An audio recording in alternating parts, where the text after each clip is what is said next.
Hello दोस्तों, आपको स्वागत है अपने सक्सेस विजन ऑनलाइन एकेडमी में। आज हम बनाने वाले मोस्ट बीबीआई ऑब्जेक्टिव। चलिए, पहला क्वेश्चन है बिरजू महाराज किस शैली के नर्तक हैं? तो पहला ऑप्शन है कथक, दूसरा है मणिपुरी, तीसरा है कुचिपुड़ी और चौथा है कारवा। तो इसका राइट आंसर हो जाएगा कथक। और यहाँ पर यह भी क्वेश्चन पूछा जाता है कि बिरजू महाराज का जन्म कहाँ हुआ था? तो बिरजू महाराज का जन्म जो है वो लखनऊ घराने में हुआ था। और लखनऊ घराने के थे बिरजू महाराज लखनऊ घराने के थे। और यहाँ पर यह भी क्वेश्चन पूछा जाता है कि पंडित बिरजू महाराज किस पीढ़ी के कलाकार है? तो पंडित बिरजू महाराज जो है वो 7वीं पीढ़ी के कलाकार हैं। 7वीं पीढ़ी के कलाकार हैं। चलिए, अगला क्वेश्चन है 2 नंबर क्वेश्चन है सेन साहब की कितनी लड़कियां थी? सेन साहब की कितनी लड़कियां थी? ऑप्शन नंबर पहला में 1, दूसरा में 3 और तीसरा में 4 और चौथा में 5। तो सेन साहब की कितनी लड़कियां थी? तो 5। तो सेन साहब की कितनी लड़कियां थी? 5। और सेन साहब की एक पुत्र भी था, उसका नाम था कासू। सेन साहब की एक पुत्र था, उसका क्या नाम था? तो कासू। और चलिए, अगला क्वेश्चन है 3 नंबर क्वेश्चन, महारानी विक्टोरिया के द्वारा किसे नाइट की उपाधि प्रदान की गई थी? तो पहला ऑप्शन है यतीन्द्र मिश्र को, दूसरा है मैक्स मुलर को और तीसरा है महात्मा गांधी को और चौथा है भवानी शंकर त्रिवेदी को।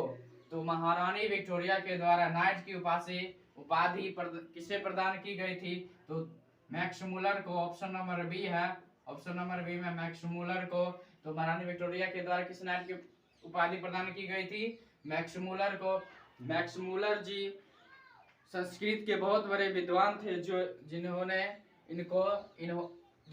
इनको महारानी विक्टोरिया के द्वारा इन्हें नाइट की उपाधि प्रदान की गई थी। लेकिन मैक्स मुलर को ये उपाधि तुच्छ यानी बहुत छोटे उपाधि दी गई थी, इसलिए इन्होंने मैक्स मुलर ने ये उपाधि उनको लौटा दिए थे। चलिए, अगला क्वेश्चन है 4 नंबर क्वेश्चन, मराठी क्या?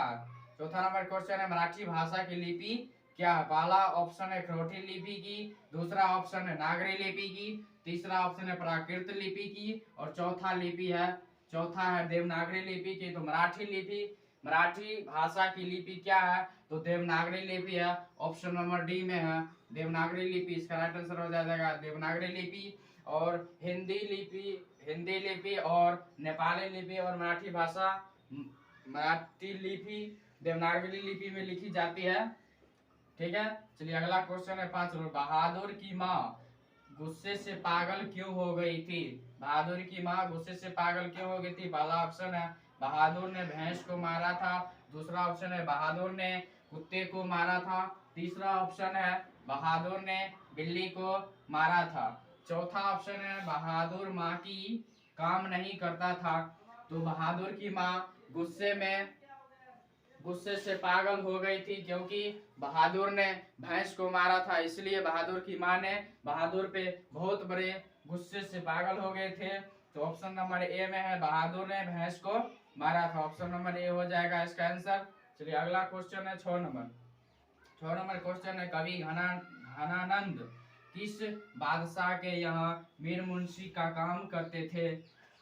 कवि घनानंद किस बादशाह के यहाँ मीर मुंशी का काम करते थे? तो मोहम्मद सारंगिल के यहाँ मीर मुंशी के काम करते थे। ऑप्शन नंबर बी है जो इसका राइट आंसर हो जाएगा। चलिए, अगला क्वेश्चन है 7 नंबर, जन्म के 6 घंटे बाद किनकी माता का देहांत हो गया था? तो ऑप्शन नंबर ए में गुरु नानक, दूसरा है सुमित्रानंद पंत की, तो तीसरा है रामधारी सिंह दिनकर और चौथा है प्रेमघन। तो जन्म के 6 घंटे बाद किनकी माता का देहांत हो गया था? तो सुमित्रानंद पंत, जो ऑप्शन नंबर बी में है। ऑप्शन नंबर बी में इसका आंसर हो जाएगा सुमित्रानंद पंत। इनकी प्रकृति सुकुमार कवि के नाम से भी जाना जाता है और सुमित्रानंद पंत के माता का नाम सरस्वती देवी था। अगला क्वेश्चन है एक वृक्ष की हत्या हत्या कविता किसकी रचना है? पहला ऑप्शन है रसखान की, दूसरा ऑप्शन है आज्ञा की, तीसरा ऑप्शन है कुंवर नारायण की और चौथा ऑप्शन है जीवानंद दास की। तो एक वृक्ष की हत्या किसकी रचना है? तो कुंवर नारायण की है। Option number C, option number C जो है कुंवर नारायण की एक वृक्ष की हत्या रचना है। कुंवर नारायण जी के घर पे जो एक वृक्ष थी उसका उनका नाम था बूढ़ा चौकीदार। ठीक है, तो इसकी रचना कौन थी? कुंवर नारायण। चलिए अगला क्वेश्चन है नंबर, प्राकृतिक सौंदर्य की कविता के लिए विख्यात कवि हैं। पहला ऑप्शन है रामधारी सिंह दिनकर, दूसरा ऑप्शन है सुमित्रानंद पंत, तीसरा ऑप्शन है गुरु नानक और चौथा ऑप्शन है रसखान। तो सुमित्रानंद पंत प्राकृतिक सौंदर्य की कविता के लिए विख्यात कवि कौन है? सुमित्रानंद पंत, जो कुमार कवि के नाम से भी जाने जाते हैं। ऑप्शन नंबर 20 का राइट आंसर हो जाएगा। ठीक है, चलिए अगला क्वेश्चन है, गांव में जुआड़ी किस्म का व्यक्ति कौन था? गांव में जुआड़ी किस्म का व्यक्ति कौन था? तो पहला ऑप्शन है मगम्मा का बेटा, दूसरा ऑप्शन है मगम्मा का पति, तीसरा ऑप्शन है रंगप्पा और चौथा है इनमें से कोई नहीं। तो गांव में जुआड़ी किस्म का व्यक्ति कौन था? तो रंगप्पा था। Option number C, option number C इसका आंसर हो जाएगा। और मगम्मा से कर्ज, यहाँ पर ये भी क्वेश्चन पूछा जाता है कि मगम्मा से कर्ज कौन मांग रहा था? तो रंगप्पा मांग रहा था। मगम्मा से कर्ज कौन मांग रहा था? तो रंगप्पा। ठीक है, इसका आंसर हो जाएगा सी। अगला क्वेश्चन है 11 नंबर, देवी नदी बांध के नीचे किसका घर था? तो देवी नदी बांध के नीचे किसका घर था? लक्ष्मी का घर था। तो option number D, option number D इसका आंसर हो जाएगा। देवी नदी बांध के नीचे किसका घर था? तो लक्ष्मी का था। लक्ष्मी का पति कहाँ रहते थे? कोलकाता में नौकरी करते थे। ठीक है, कोलकाता में नौकरी करते थे, कोलकाता में नौकरी करते हैं। ठीक है, और लक्ष्मी के पति का क्या नाम था? लक्ष्मण नाम था। लक्ष्मी के पति का क्या नाम था? लक्ष्मण। ठीक है, लक्ष्मी के लिए इनके पूर्वज ने 1 बीघा जमीन को छोड़ गए थे, 1 बीघा जमीन छोड़ गए थे। ठीक है, चलिए अगला क्वेश्चन है, मंगू के अलावा, अगला क्वेश्चन, मंगू के अलावा माँ की कितनी संतानें थी? मंगू के अलावा माँ की कितनी संतानें थी? तो 3 संतानें थी। ठीक है, ऑप्शन नंबर बी इसका आंसर हो जाएगा। और मंगू के लगाकर 4 संतानें थी टोटल। ठीक है, चलिए अगला क्वेश्चन है 13 नंबर क्वेश्चन है, सीता के बड़े लड़के का क्या नाम था? सीता के बड़े लड़के का क्या नाम था? तो कैलाश नाम था। सीता के बड़े लड़का का क्या नाम था? कैलाश। इसका आंसर हो जाएगा ए नंबर। ठीक है, यहाँ पर ये भी क्वेश्चन पूछा जाता है कि सीता के कितने लड़के थे? तो सीता के 3 लड़के थे। सीता के कितने लड़के थे? 3 लड़के थे। अगला क्वेश्चन है 14 नंबर, सुजाता की कितनी कृतियां प्रकाशित हो चुकी है? तो यहाँ पर ये भी क्वेश्चन पूछा जाता है कि रंगराजन का मूल नाम क्या था? तो रंगराजन का मूल नाम क्या था? तो सुजाता। और यहाँ पर क्वेश्चन है सुजाता की कितनी कृतियां प्रकाशित हो चुकी है? तो पहला ऑप्शन है 20 से अधिक, दूसरा ऑप्शन है 25 से कम और तीसरा ऑप्शन है 25 से अधिक और चौथा ऑप्शन है 17 से कम। तो सुजाता की कितनी कृतियां प्रकाशित हो चुकी है? तो 25 से अधिक हो चुकी है। ऑप्शन नंबर सी इसका आंसर हो जाएगा। ठीक है, और सुजाता जो है एक नगर कहानी भी लिखी है। ठीक है, अगला क्वेश्चन है 15 नंबर, अगला question 15 number, Buddha and his Dhamma के लेखक कौन है? बुद्धा एंड हिज धम्मा के लेखक कौन है? तो भीमराव अंबेडकर है। ठीक है, डी नंबर ऑप्शन हो जाएगा इसका आंसर। ठीक है, भीमराव अंबेडकर का जन्म कहाँ हुआ था? तो महू मध्य प्रदेश, महू मध्य प्रदेश में, महू मध्य प्रदेश में इनका जन्म हुआ था। 16 नंबर, गिरधर लाल सेन साहब की फैक्ट्री में क्या था? गिरधर लाल सेन साहब की फैक्ट्री में क्या था? तो पहला ऑप्शन है नौकर, दूसरा ऑप्शन है ड्राइवर और तीसरा ऑप्शन है चौकीदार और चौथा ऑप्शन है किरानी। तो गिरधर लाल सेन साहब की फैक्ट्री में गिरधर लाल सेन साहब की फैक्ट्री में किरानी थे। तो ऑप्शन नंबर डी इसका आंसर हो जाएगा।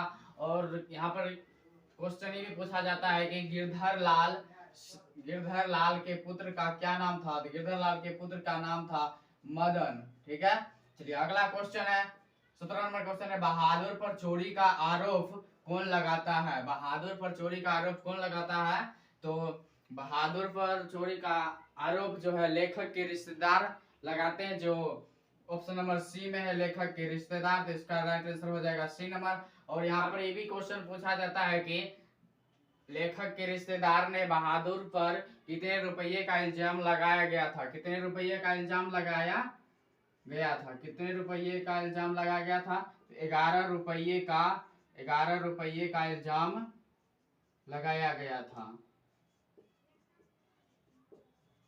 ठीक है, चलिए अगला क्वेश्चन है 18 में, बिरजू महाराज अपना सबसे बड़ा जज किसको मानते थे? तो पहला ऑप्शन है अम्मा को, दूसरा है बाबूजी को, तीसरा है दादाजी को, चौथा है चाची जी को। ठीक है, तो बिरजू महाराज अपना सबसे बड़ा जज अम्मा को मानते थे। Right answer option number A में है, इसका आंसर हो जाएगा ए। ठीक है, अगला क्वेश्चन है नादिर शाह के सैनिकों ने किसे मार डाला था? पहला ऑप्शन है गुरु नानक को, दूसरा ऑप्शन है घनानंद को, तीसरा ऑप्शन है रस खान को, और चौथा ऑप्शन है तुलसीदास को।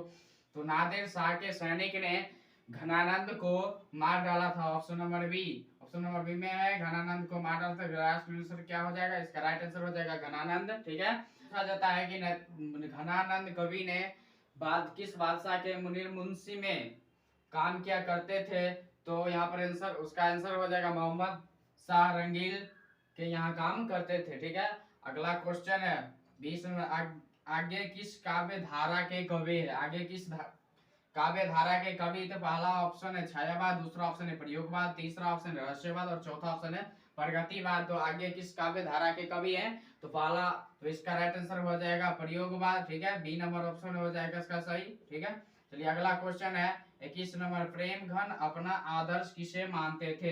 प्रेमघन अपना आदर्श किसे मानते थे? पहला ऑप्शन है महात्मा गांधी, दूसरा ऑप्शन है विवेकानंद, तीसरा ऑप्शन है रविंद्रनाथ टैगोर, और चौथा ऑप्शन है भारतेंदु हरिश्चंद्र। तो प्रेमघन अपना आदर्श किसे मानते थे? भारतेंदु हरिश्चंद्र को मानते थे। ऑप्शन नंबर डी इसका आंसर हो जाएगा। ठीक है, चलिए अगला क्वेश्चन है 22 नंबर, भारत माँ के श्रेष्ठ मुख की तुलना कवि ने किसके की है? कवि ने किससे की है? पहला ऑप्शन है सूर्य से, दूसरा ऑप्शन है कंचन, तीसरा ऑप्शन है पुष्प, और चौथा ऑप्शन है छाया मुक्त चंद्र। तो भारत माँ के श्रेष्ठ मुख की तुलना कवि ने किससे की है? तो छाया युक्त चंद्र से की है। तो इसका राइट आंसर हो जाएगा डी नंबर ऑप्शन। ठीक है, तो यहाँ पर ये भी क्वेश्चन पूछा जाता है कि गांव में इसे भारत माँ को गांव में किस नाम से श्रेष्ठ जाना जाता है? तो ग्रामवासिनी के नाम से भी ग्रामवासिनी के नाम से जाना जाता है। ठीक है, चलिए अगला क्वेश्चन है 23 नंबर, सीता को अपने ही घर में कैसा महसूस होता है? सीता को अपने ही घर में कैसा महसूस होता है? तो घुटन महसूस होता है। चलिए ऑप्शन नंबर बी में है, घुटन महसूस होता है। इसका राइट आंसर हो जाएगा बी। ठीक है, घुटन है 24 नंबर, वाणी कब विष के समान हो जाती है? वाला ऑप्शन है राम नाम के बिना, दूसरा ऑप्शन है तीर्थ यात्रा के बिना, तीसरा ऑप्शन है ज्ञान के बिना, चौथा ऑप्शन है इनमें से कोई नहीं। तो वाणी विष के समान कब हो जाती है? तो राम नाम के बिना। और राम नाम, यह लाइन किस कवि ने लिखी है? तो गुरु नानक जी ने लिखी है। ठीक है, कविता में। तो इसका राइट आंसर हो जाएगा ए नंबर। ठीक है, वाणी कब इसके समान हो जाती है? तो राम नाम के बिना विष के समान हो जाती है। ठीक है, अगला क्वेश्चन है बिस्मिल्लाह खां के साथ किस मुस्लिम पर्व का नाम जुड़ा हुआ है? बिस्मिल्लाह खां के साथ किस मुस्लिम पर्व का नाम जुड़ा हुआ है?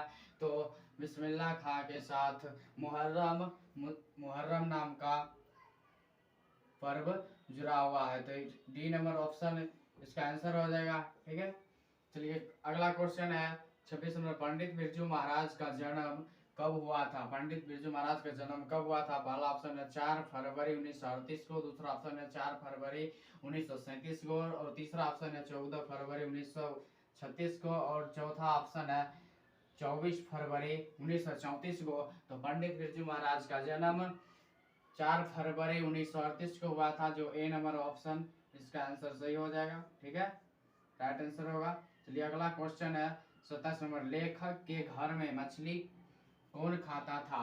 लेखक के घर में मछली कौन खाता था, तो लेखक के पिताजी, जो सी नंबर ऑप्शन में है, यही खाते थे।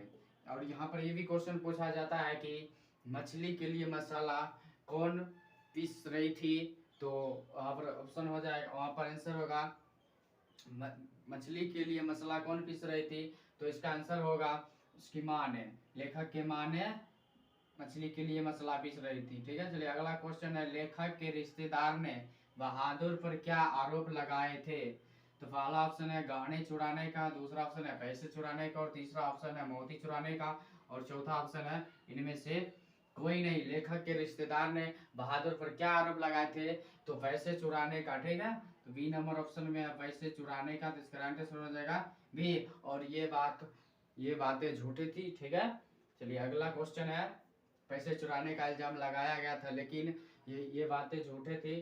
ठीक है, लेखक के रिश्तेदार ने पैसे चुराने का इल्जाम लगाया। चलिए अगला क्वेश्चन है, बहादुर शीर्षक कहानी में किशोर कौन था। बहादुर शीर्षक कहानी में किशोर कौन था, ऑप्शन नंबर पहला है लेखक के भाई, दूसरा ऑप्शन नंबर है लेखक के चाचा, तीसरा ऑप्शन है लेखक का पुत्र, चौथा ऑप्शन है इनमें से कोई नहीं। तो बहादुर शीर्षक कहानी में किशोर कौन थे, तो लेखक का पुत्र था। बहादुर कहानी शीर्षक में लेखक का कौन था, तो लेखक का पुत्र, ऑप्शन नंबर सी में इसका राइट आंसर हो जाएगा। ठीक है, चलिए अगला क्वेश्चन है 30 नंबर, लेखक को मछली खाने से मना किसने किया था, तो लेखक को मछली खाने से मना उसकी माँ ने की थी, ऑप्शन नंबर बी में है माँ ने। ठीक है, इसका राइट आंसर हो जाएगा माँ। चलिए आज तक इतना ही। अगर आप लोगों को वीडियो अच्छा लगा हो तो लाइक एंड सब्सक्राइब जरूर करिएगा। मिलते हैं नेक्स्ट वीडियो में।